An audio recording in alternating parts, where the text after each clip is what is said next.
शब शहादत हज़रत इमाम मोहम्मद तक़ी जवाद अलैहिस्सलातु वस्सलाम है। आप तमाम मोमिनीन की खिदमत में और फ़र्ज़ंद इमाम मोहम्मद तक़ी इमाम हुज्जत अज्जलल्लाहु ताला फ़रजहु शरीफ की खिदमत में ताज़ियत व तस्लियत अर्ज़ करता हूँ। शब शहादत है हज़रत इमाम मोहम्मद तक़ी अलैहिस्सलातु वस्सलाम की। इमाम मोहम्मद तक़ी अलैहिस्सलातु वस्सलाम का मुख्तसर तारुफ़, जैसा कि मेरा तरीक़ा है, ये हर इमाम की शहादत व विलादत के मौके पर इमाम का नाम मोहम्मद है, कुनियत अबू जाफ़र है। इमाम की विलादत 195 हिजरी को मदीना में हुई और शहादत 220 हिजरी को काज़मीन बगदाद में हुई। और यूँ इमाम अलैहिस्सलातु वस्सलाम की उम्र मुबारक सिर्फ़ और सिर्फ 25 साल है।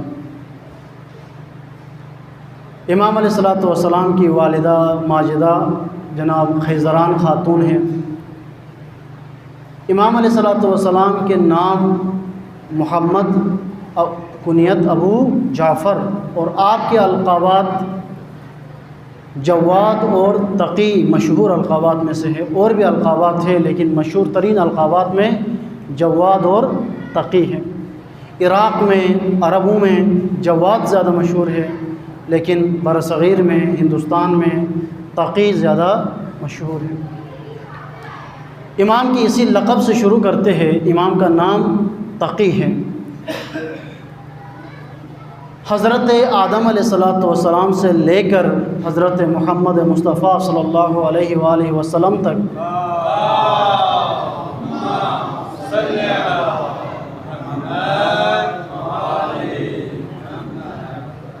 आदम से लेकर ख़ातम तक, अली से लेकर महदी तक, मरियम से लेकर बतूल तक, तमाम अम्बिया, तमाम औलिया व तमाम औसिया का शेवा व मेयार ज़िंदगी तक़वा रहा है। न फ़क़त अम्बिया व औसिया बल्कि तमाम शुहदा व सुलहा और मुजाहिदीन व गाज़ियों की ज़िंदगी का तरीक़ा व उनका शेवा और उनकी ज़िंदगी का मेयार तक़वा था। लेकिन तारीख़ में किसी को, तारीख़ इंसानियत ने किसी को तक़ी का लक़ब नहीं दिया। अगर तक़ी का लक़ब मिला है तो इन अंबिया में, इन औसिया में, इन शुहदा में, इन सुलहा में वो सिर्फ़ और सिर्फ मेरे और आपके नौवे इमाम हज़रत इमाम जवाद अलैहिस्सलातु वस्सलाम है कि जिनको तक़ी का लक़ब उनके तक़वा की वजह से अता किया गया है। मशहूर लक़ब इमाम का तक़ी है। इमाम अलैहिस्सलातु वस्सलाम जिस तरह उम्र में कमसिन है, सबसे कम उम्र इमाम है, 25 साल की उम्र टोटल, इसी तरह इमाम को इमामत भी कमसिनी में मिली। 7 साल की उम्र में इमाम को इमामत मिली। इमाम रज़ा अलैहिस्सलातु वस्सलाम दुनिया से चले गए, शहीद हुए इमाम जवाद अलैहिस्सलातु वस्सलाम के 7 साल की उम्र में। एक शख्स ने इमाम अलैहिस्सलातु वस्सलाम से पूछा कि इस कमसिनी में, इस बचपना में, इस कम उम्री में आपको इतनी बड़ी ज़िम्मेदारी और इतना बड़ा मनसब मिला है, क्या कैसे आप इस ज़िम्मेदारी को पूरा करेंगे, कैसे इस ज़िम्मेदारी का बोझ उठाएंगे? पूछा कैफ़ तहमिलु विज़रल इमामति फ़ी सिग़्रि सिन्नी।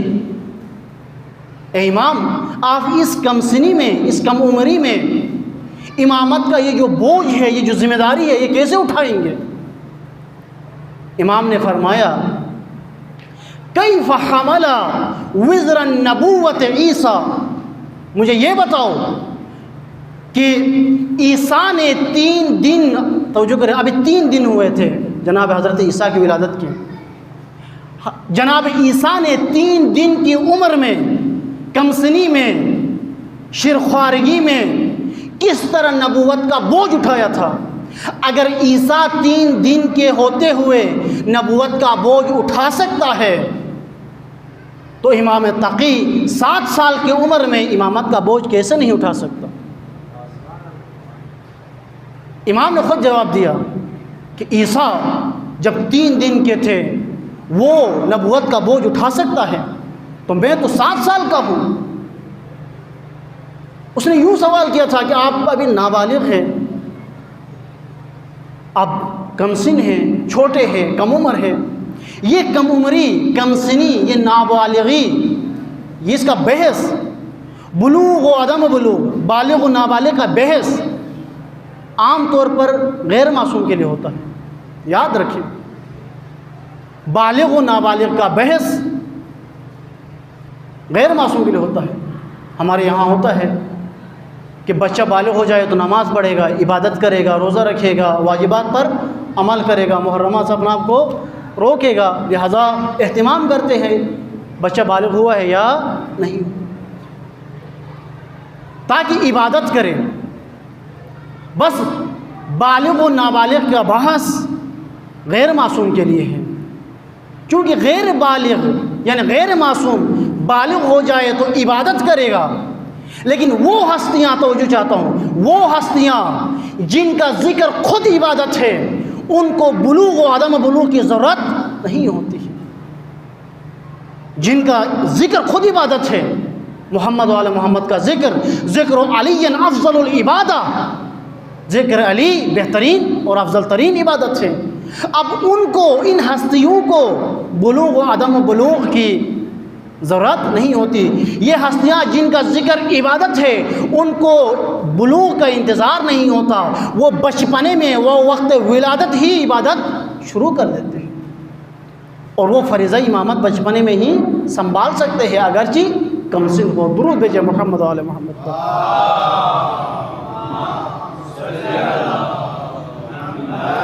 बार दीगर सलावत।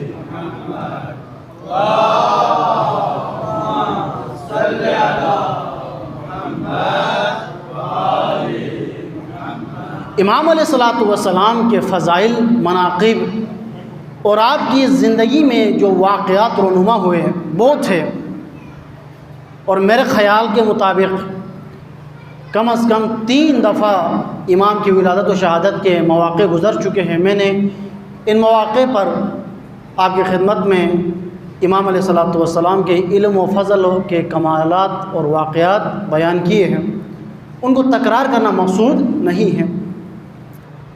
इमाम अलैहिस्सलातु वस्सलाम से मनक़ूल एक रिवायत है जो सनामाए कलाम करार दिया।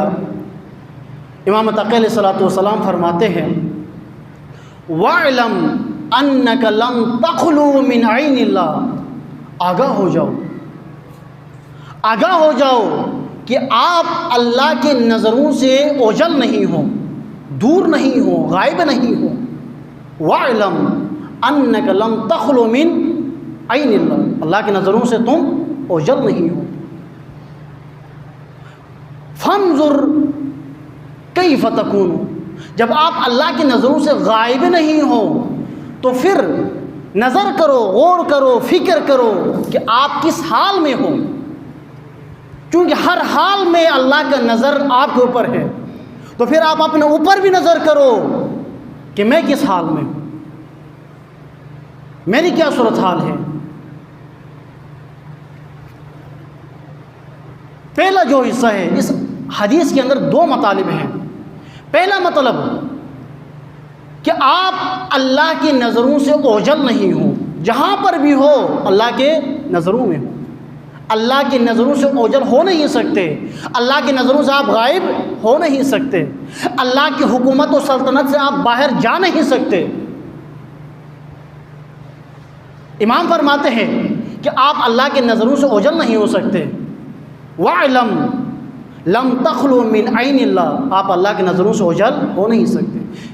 दुआए कुमैल में आप तिलावत करते हो हर शब जुमा, मौला कायनात फरमाते हैं कि ए परवरदिगार, वला युमकिनुल फ़िरार मिन हुकूमतिक, वला युमकिनुल फ़िरार मिन हुकूमतिक, ए परवरदिगार आपकी हुकूमत और सल्तनत से फ़िरार मुमकिन नहीं। कोई कितना भी गुनाहगार हो, कोई जितना भी मासियतकार हो, नाफरमान हो, अपना आप को बचाने के लिए आपकी हुकूमत और सल्तनत से भाग नहीं सकता। जहाँ भी जाएगा, पहाड़ों पर जाए, जंगलों में जाए, समंदरों में जाए, गारों में जाए, हर मकाम पर हर जगह आपकी हुकूमत है, आपकी सल्तनत से फ़िरार मुमकिन नहीं। और कुरान में खुद अल्लाह ताला इरशाद फरमाता है कि ऐनमा तकूनु युदरिकुमुल मौत, तुम जहाँ पर भी जाओ मौत तुझे ढूंढ लेगी, मौत तुझे पकड़ लेगी, तुम मौत से भाग नहीं सकता। ऐना मा तकूनु युदरिकुमुल मौत वलौ कुंतुम फी बुरूजिम मुशय्यदा, अगरचे तुम मजबूत कलों के अंदर छुप जाओ फिर भी मौत तुझे ढूंढ लेगी। इमाम फरमाते हैं कि तू अल्लाह की नज़रों से ओझल नहीं हो सकता। मौला कायनात फरमाते हैं कि अल्लाह की हुकूमत और सल्तनत से फ़िरार मुमकिन नहीं। ख़ुद कुरान में अल्लाह ताला फरमा रहा है कि आप मौत से भाग नहीं सकते, अगरचे मजबूत कलों के अंदर छुप ही जाओ, मौत तुझे ढूंढ लेगी। बस फ़िरार मुमकिन नहीं है, ओझल होना मुमकिन नहीं है।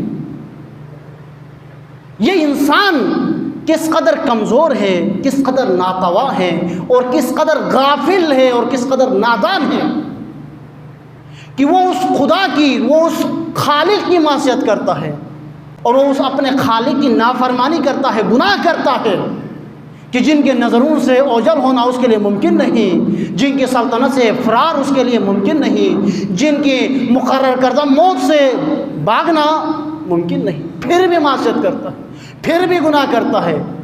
क्यों? गफलत की वजह से। गाफिल है, जानता भी है कि मैं फ़रार नहीं कर सकता, जानता भी है कि फ़रार मुमकिन नहीं है, फिर भी गुनाह करता है गफलत की वजह से। यह गफलत बीमारी है जिसकी वजह से इंसान गुमराह हो जाता है, जिसकी वजह से इंसान रब करीम की मासियत शुरू कर देता है।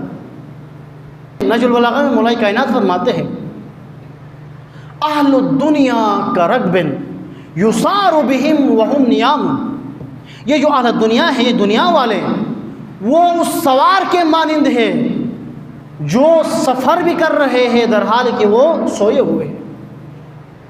नींद की हालत में वो सफ़र में मशगूल है, गफलत की नींद में। तवज्जो करें, हम तो रात को सोते हैं, दिन को जागते हैं, हम हमेशा नहीं सोते। फिर भी मौलाई कायनात फरमा रहे हैं कि ये दुनिया के लोग, दुनिया में रहने वाले तमाम लोग गफलत की नींद सो रहे हैं, सफ़र में मशगूल हैं। न जाने तो जो ये दुनिया एक गाड़ी है, जिस तरह रेलगाड़ी के अंदर या गाड़ी बस के अंदर आप सफ़र करते हो, सारे सो जाते हैं सवारी और वो गाड़ी चलती रहती है मंजिल की तरफ। अगर किसी ने गलत रास्ते पर उस गाड़ी को लगा दी तो भी पता नहीं चलता, क्योंकि चल रहे, सो रहे हैं। ये दुनिया एक सवारी की मानिंद है, गाड़ी की मानिंद है, और इसके अंदर रहने वाले सो रहे हैं, गफलत की नींद सोए हुए हैं। मौला फरमाते कि जा रहे हैं, इस गाड़ी की मंजिल का पता नहीं है कि ये कहाँ पहुँचाएगी गाफिल सोए हुए लोगों को। ये गफलत है।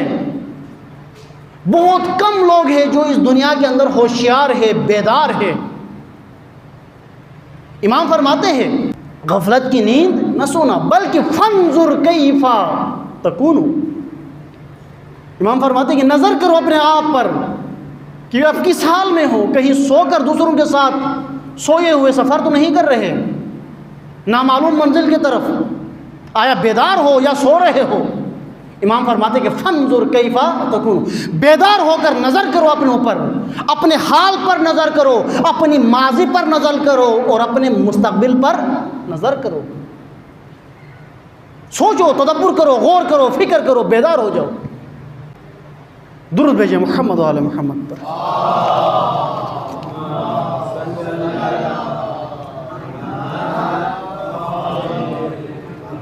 मौला फरमाते हैं वअलम लम तखलु वअलम लन तखलु मिन ऐनिल्लाह, आगाह हो जाओ कि अल्लाह की नज़रों से तुम ओझल नहीं हो।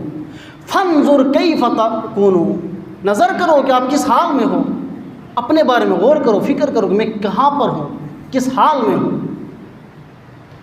एक खूबसूरत हदीस है, पहले भी आपकी खिदमत में बयान किया है, मौलाई कायनात की। फरमाते हैं मौला रहिमल्लाहु इमरान, रहिमल्लाहु इमरान मै यअलम मिन ऐना व इला ऐना व फी ऐना।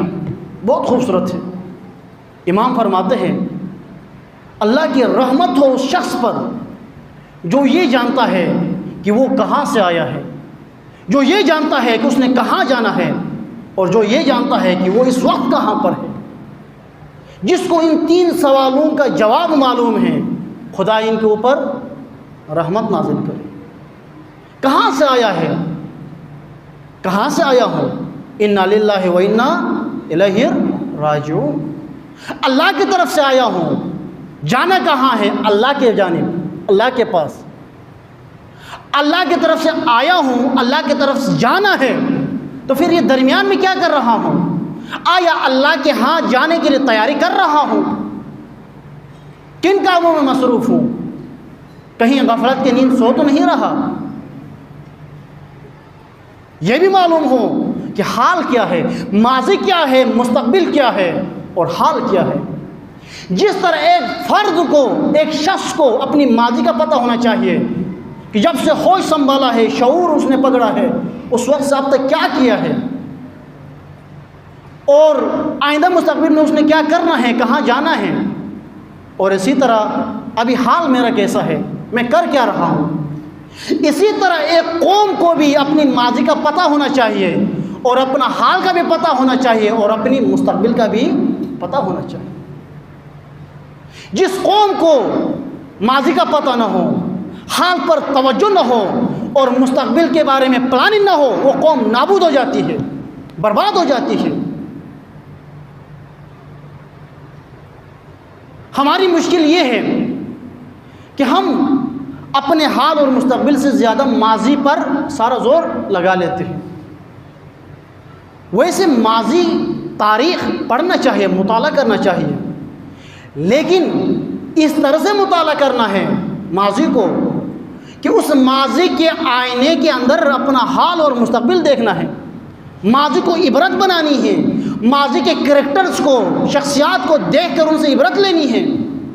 कूफियों को जब पढ़ते हो, कूफियों की खयानतें पढ़ते हो, अबू मुस्लिम खुरासानी और अबू सलमा की खयानतें जब हम मुताला करते हैं, मक्का वालों की धोखा व फरेब का जब मुताला करते हैं तारीख़ में, तो इबरत लेनी चाहिए। तारीख़ एक आईना है जिसके अंदर हमने अपने माजी के ज़रिए से अपने हाल और मुस्तक़बिल को देखना है और संवारना है। लेकिन हमारी मुश्किल ये है कि हम माजी में जब जाते हैं तो हम दोबारा पलट कर हाल में नहीं आते, हम मुस्तक़बिल को देखते नहीं हैं, उसी माजी के अंदर घुस जाते हैं, उसी माजी के अंदर जाकर उसी की बात व मुबासे में उसी के अंदर पूरी तकरीर ख़त्म हो जाती है माजी के बारे में।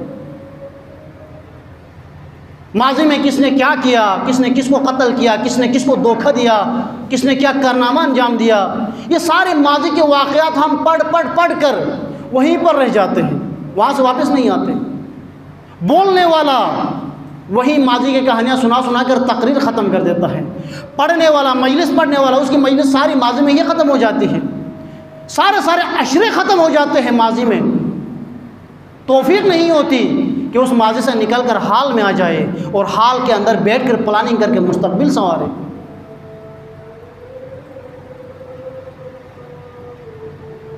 तवज्जो करे, माजी के अंदर जाकर माजी को कुरेदना और माजी को छोड़कर हाल ना आना, हाल में ना आना और मुस्तक़बिल की तरफ ना आना, ये बहुत बड़ी गलती है। हमारी मुश्किल ये है कि एक तो हम नहीं पढ़ते, मुताला नहीं करते, अगर करें तो फिर हम माजी के अंदर ही घुस जाते हैं।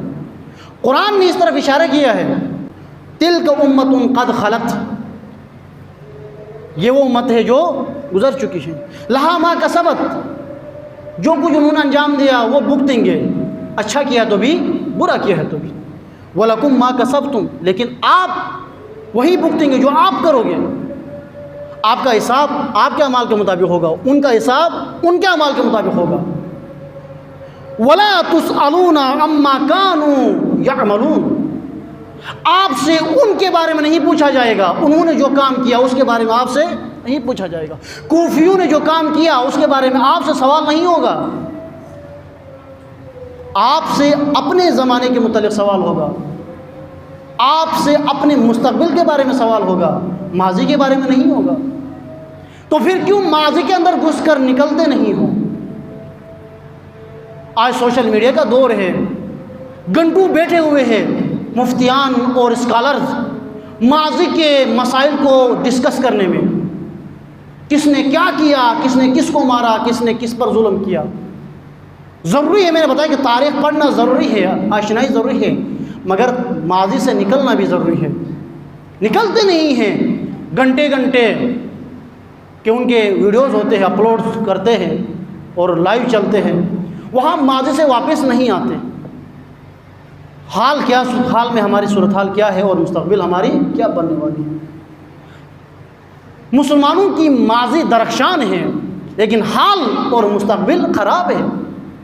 उस दरख्शान माजी की कहानियाँ सुना कर अपना आप को खुश रखते हैं, जबकि हाल में ज़लील हो चुके हैं, रुसवा हो चुके हैं, और मुस्तक़बिल हमारी जवान नस्ल की और हमारे आइंदा नस्लों की मुस्तक़बिल ख़राब है।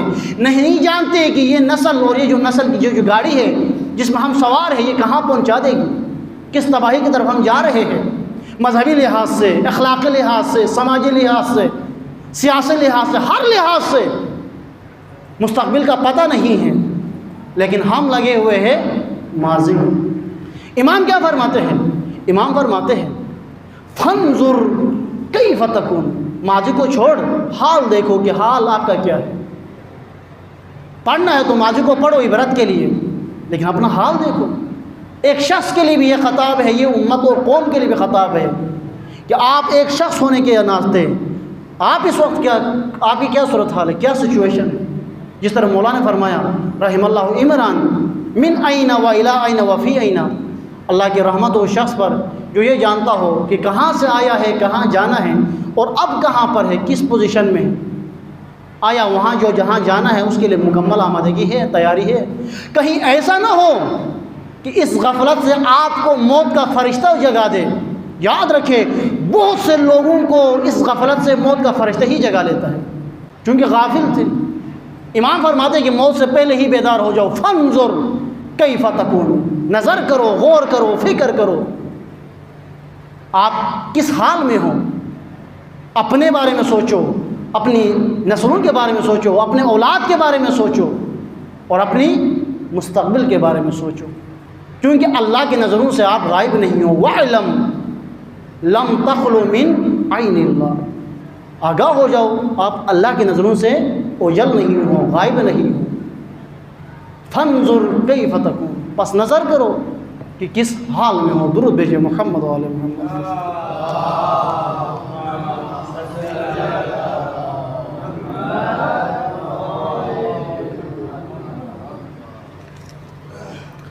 इमाम जवाद अलैहिस्सलातु वस्सलाम, ये नूरानी जुमले हैं इमाम अलैहिस्सलातु वस्सलाम के, जो हमारे लिए मशअल हिदायत है। अगर कोशिश करें, अगर समझे और उन पर अगर अमल करें। इमाम जवाद अलैहिस्सलातु वस्सलाम अइम्मा अतहार में कम उम्र तरीन इमाम हैं। इमाम की मज़लूमियत का अंदाज़ा यहाँ से लगाए कि 25 साल की उम्र, 25 साल बहुत कम तरीन उम्र होती है, नौजवानी की उम्र होती है। एक इमाम से हुकूमत वक्त इस कदर ख़ाइफ थी कि इमाम को 25 साल की उम्र में ही शहीद किया। बचपन में इमाम रज़ा की शहादत के बाद ही मामून रशीद मलऊन ने इमाम को तलब किया बगदाद, और इमाम अलैहिस्सलातु वस्सलाम जैसे ही इमाम अलैहिस्सलातु वस्सलाम की उम्र थोड़ी सी बढ़ी, इस मलऊन ने अपनी बेटी उम्म फ़ज़ल, जो बाद में इमाम, एक रिवायत के मुताबिक इमाम की कातिल बनी और भांज थी, औलाद भी पैदा करने की सलाहियत भी नहीं थी, इस खातून से, अपनी बेटी से इमाम का अक़्द करवाया। जिस तरह इमाम रज़ा अलैहिस्सलातु वस्सलाम को लाकर वलीअहदी दी एक सियासत के तहत, इसी तरह इमाम जवाद अलैहिस्सलातु वस्सलाम को अपनी बेटी दी मुखालिफतों के बावजूद। और ये उम्म फ़ज़ल इमाम अलैहिस्सलातु वस्सलाम के लिए सबसे बड़ी मुसीबत थी। एक सियासी मकसद के तहत शादी कराई गई थी और इमाम के लिए एक तरह से इमाम की जासूसी करती थी और एक तरह से इमाम अलैहिस्सलातु वस्सलाम को हर मौके पर अज़ियत देती थी। और ज़ाहिर है ज़ौजा की जो अज़ियत होती है वो शादीशुदा लोग ही महसूस कर सकते हैं। अगर ज़ौजा नाफरमान हो, बाहर का दुश्मन जितना भी जुल्म करे, सितम करे, उससे ज़्यादा घर में ज़ौजा अगर नाफरमान हो तो ये जुल्म व सितम कहीं ज़्यादा होता है। इमाम अलैहिस्सलातु वस्सलाम शादी के चंद साल बाद लेकर मदीना आए हैं और मदीना आने के बाद इमाम अलैहिस्सलातु वस्सलाम ने दूसरी शादी की। जब दूसरी शादी की तो यह खातून उम्म फ़ज़ल और आग बबूला हो गई और इमाम अलैहिस्सलातु वस्सलाम को और सताना शुरू किया। अपने बाप को हर रोज़ ख़त लिखती थी, इमाम की शिकायत करती थी खतूत लिख के। आखिरकार जब मामून रशीद वासिल जहन्नम हुआ तो उनके भाई मुफ़ज़ल के चचा मुअतसिम खलीफा बने, हाकिम बने। अब वही सिलसिला फिर शुरू किया मुफ़ज़ल ने खतूत लिखना।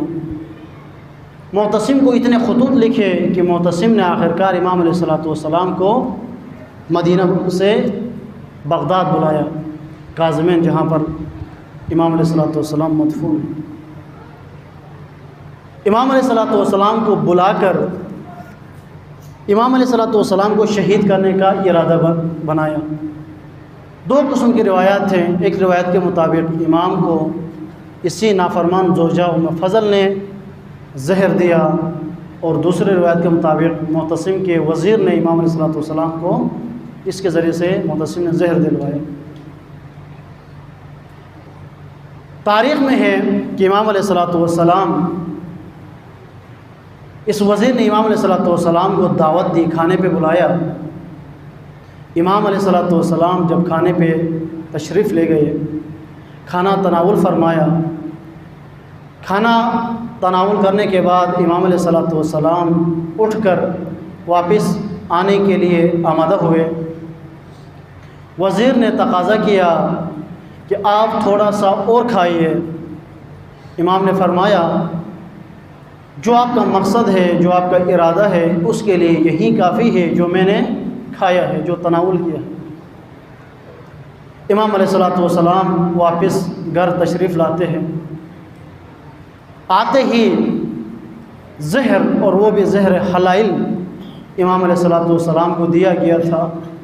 जहर ने अपना असर शुरू किया।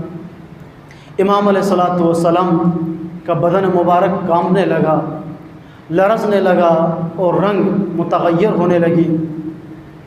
इमाम अलैहिस्सलातु वस्सलाम की हालत जैसे ही ख़राब हुई। और ये भी आपको पता है कि जब इंसान को जहर दिया जाता है तो प्यास की शिद्दत होती है, शदीद प्यास लगती है। इमाम अलैहिस्सलातु वस्सलाम बार बार पानी तलब करते थे और इमाम के पास मौजूद इमाम का खादिम इमाम अलैहिस्सलातु वस्सलाम को वक्तन फ़वक्तन पानी पेश करते थे। इमाम पानी तनावुल फरमाते थे। ये इमाम की तकदीर थी। ए इमाम, जब आपने अल अतश की तो आपको पानी तो दिया गया, लेकिन मेरा सलाम हो उस नन्ही सी बच्ची पर, मौला हुसैन की उस नन्ही सी यतीमा सकीना पर, कि जो अल अतश करती रही मगर कोई पानी देने वाला नहीं था। अज़ादारो, ये इमाम की तकदीर थी। इमाम को पानी मिला, इमाम अज़ादारो तड़पने लगा। ये चंद दिन पर मुश्तमिल था अज़ादारो। चंद दिन इमाम अलैहिस्सलातु वस्सलाम तकलीफ़ में रहे। आखिरी वक्त जब आया, इमाम अलैहिस्सलातु वस्सलाम ने अपने खादिम से कहा, है मेरे खादिम, मेरे नीचे से इस चटाई को, इस कालीन को उठा लेना, क्योंकि मैं इसी खाक पर, इसी रेत पर लेट कर अपने जद मजलूम हुसैन की मुग़रबत और मुसीबत को याद करूँगा। अज़ादारो, ये तमाम अइम्मा अतहार की सीरत थी कि आखिर वक्त खाक पर लेट कर, ज़मीन पर लेट कर मौला हुसैन की मजलूमियत को याद करते थे। अज़ादारो, तारीख़ में है इमाम मोहम्मद तक़ी अलैहिस्सलातु वस्सलाम की हालत ये थी कि जिस तरह कोई मछली पानी से बाहर निकलती है और ज़मीन पर जब आती है, रेत पर जब आती है तो तड़पने लगती है। यही हालत थी इमाम जवाद अलैहिस्सलातु वस्सलाम की। अज़ादारो, ये ताबीर, ये मछली की ताबीर तारीख़ में दो मकामात पर दो मज़लूमों के लिए नकल हुई है। एक इमाम जवाद अलैहिस्सलातु वस्सलाम के लिए और दूसरी दफ़ा अज़ादारो करबला में मौला हुसैन के हाथों पर शिरखार मासूम अली असगर के अज़ादारो जब हरमुला ने तीर चलाया नन्हे से मासूम अली असगर पर, अज़ादारो जैसे ही तीर अली असगर के गलों मुबारक को आकर लग गया, अज़ादारो तारीख़ में अली असगर मौला हुसैन के हाथों पर इस तरह से तड़पने लगे कि जिस तरह मछली पानी से बाहर आकर तड़पती। अज़ादारो, इमाम अलैहिस्सलातु वस्सलाम तड़पने लगे, जहर के असर से तड़पने लगे। लेकिन अज़ादारो, एक रिवायत में रावी कहता है, मैंने देखा इमाम हादी अलैहिस्सलातु वस्सलाम मदीने में है, एक वरक़ा को पढ़ रहे, एक कागज़ को पढ़ते पढ़ते इमाम हादी अलैहिस्सलातु वस्सलाम के आंखों से आंसू बहने लगे और हुजरे में जाकर निदा दी, फरियाद की, अस्सलामु अलैका या बता, ए मेरे मज़लूम बाबा, आप पर सलाम हो। इमाम ने फरमाया, आलम गुरबत में मेरे बाबा को शहीद किया गया है, बाबा को गुस्ल देना है, कफन देना है। अज़ादारो, इमाम अलैहिस्सलातु वस्सलाम मौजज़े के ज़रिए से बगदाद तशरीफ़ लाते, मौला को गुस्ल देते, कफन देते, जनाजा पढ़ाते। अज़ादारो, ये भी एक जनाजा है जिसको इज्जत के साथ उठाया गया, गुस्ल दिया गया, कफन दिया गया। अज़ादारो, ये दस्तूर है कि जब भी दुनिया से जाने वाले का अगर कोई वारिस जिंदा हो तो वो उनको गुस्ल देता है, कफन देता है। लेकिन अज़ादारो, मेरा सलाम हो ज़हरा के लाल हुसैन पर कि करबला में आपके वारिस सजाब सज्जाद मौजूद थे, मगर गुस्ल न दे सके, मगर कफन न दे सके, जनाजा न पढ़ा सके। आखिर वक्त ज़ादारो जब इमाम सज्जाद अलैहिस्सलाम को मक्तल से गुजारा जा रहा था, इमाम के हाथ बंधे हुए थे, इमाम ने आखिरी वक्त यही फरियाद बुलंद की, ए मेरे बाबा, ए बाबा, मेरी हसरत थी कि अपने हाथों से तुझे गुस्ल दो, कफन दो, दफन करो और जनाजा पढ़ाओ, लेकिन बाबा मुझे माफ़ करना, गुस्ल नहीं दे सका, कफन नहीं दे सका, दफन नहीं कर सका, चूँकि आपके बेटे सज्जाद के हाथ बंधे हुए